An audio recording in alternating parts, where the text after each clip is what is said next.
గత వీడియోలో మనం పైథాగరస్ సిద్ధాంతం యొక్క ఒక అనువర్తనం గురించి తెలుసుకున్నాం కదా. ఈ వీడియోలో కొనసాగింపుగా పైథాగరస్ సిద్ధాంతం యొక్క మరొక అనువర్తనం గురించి మనం తెలుసుకుందాం.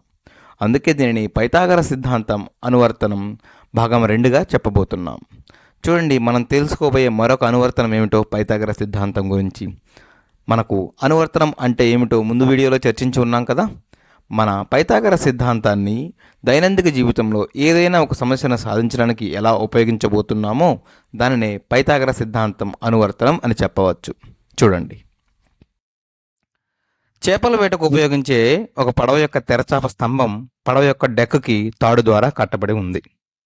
మరియు తాడు స్తంభం పై భాగం నుండి డెక్కి కట్టబడి ఉంది.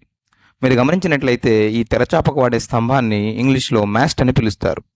తరువాత ప్రశ్న చూడండి, స్తంభం పొడవు 20 అడుగులు మరియు తాడు కట్టిన డెక్ భాగం నుండి స్తంభం కింది భాగం 15 అడుగుల దూరంలో ఉంటే తాడు యొక్క పొడవు కనుక్కోండి. మరొక సమాచారం ఇచ్చారు, స్తంభం పడవకి లంబంగా ఉంది. ఇది మనకు ఇచ్చిన ప్రశ్న లేదా నిజ జీవితంలో మనకు ఎదురయ్యే చిన్న సమస్య.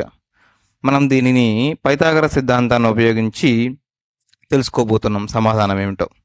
ముందుగా సమాధానం ఏంటో చూడండి. అయితే ఇచ్చిన ప్రశ్నను మనం ఒక చిత్రం రూపంలో గీసుకొని చాలా సులభంగా సాధించవచ్చు. అది ఎలా? ఇది పడవ అనుకుందాం, అవునా?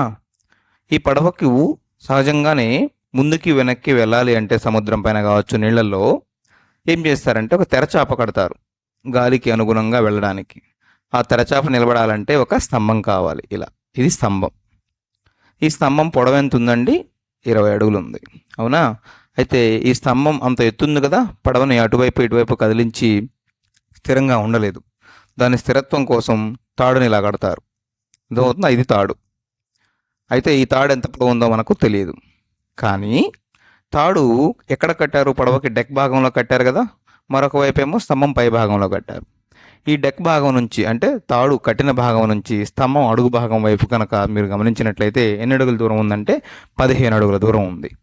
ఇటువంటి పరిస్థితుల్లో ఈ స్తంభం స్థిరంగా ఉండాలి అంటే పడిపోకుండా ఆ తాడు ఎంత పొడవు ఉన్న తాడు మనం ఖచ్చితంగా కట్టాలి అనే విషయాన్ని మనం కనుక్కోవాల్సి ఉంటుంది. ఇది సమస్య. మనం సమాధానం చూడాలి. మీరు మరొక సమాచారాన్ని గమనిస్తే ఇచ్చిన ప్రశ్నలో స్తంభం పడవకు లంబంగా ఉంది కదా, అంటే స్తంభానికి పడవకి మధ్య కోణం ఇలా 90 డిగ్రీలు. అంతా సూక్ష్మంగా పరిశీలించినట్లయితే అక్కడ మనకు లంబకోణ త్రిభుజం ఏర్పడింది. ఎలా? స్తంభము, తాడు మరియు స్తంభానికి డెక్కి మధ్య ఉన్న దూరంగా మొత్తంగా తీసుకుంటే మనకు ఒక లంబకోణ త్రిభుజం ఏర్పడింది. లంబకోణ త్రిభుజం ఉన్నప్పుడు మనం పైథాగరస్ సిద్ధాంతాన్ని ఉపయోగించవచ్చు. చూడండి, పైథాగరస్ సిద్ధాంతం ప్రకారం ఇక్కడ 2 భుజాలు ఏవి? స్తంభం పొడవు మరియు డెక్కి స్తంభం అడుగు భాగానికి మధ్య ఉన్న దూరం 2 భుజాలు. కారణమేమో తాడు పొడవు కదా.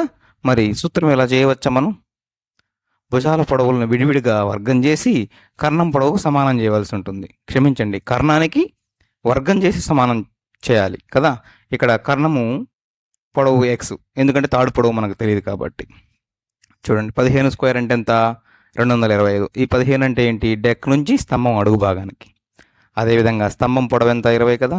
20కి స్క్వేర్ చేస్తే 400. దాన్ని మనం x స్క్వేర్కి సమానం చేసాం. తద్వారా x square equal to 625, x equal to square root of 625. అంటే x విలువ 25 అడుగులు. అంటే ఆ తాడు పొడవు ఎంత ఉండాలంటే 25 అడుగులు ఉండాలి. ఎందుకంటే అన్ని పొడవులు మనకు అడుగుల్లో ఇచ్చారు కాబట్టి. తద్వారా ఆ స్తంభం మరియు పడవ స్థిరంగా ఉండాలంటే మనం 25 అడుగుల పొడవున్న తాడుతో కట్టాలి. ఈ వీడియోలో మనం ఏం నేర్చుకున్నాం? పైథాగరస్ సిద్ధాంతం యొక్క ఒక అనువర్తనాన్ని నేర్చుకున్నాం. ఎలా ఉపయోగపడుతుంది పైథాగరస్ సిద్ధాంతం నిజ జీవితంలో అని.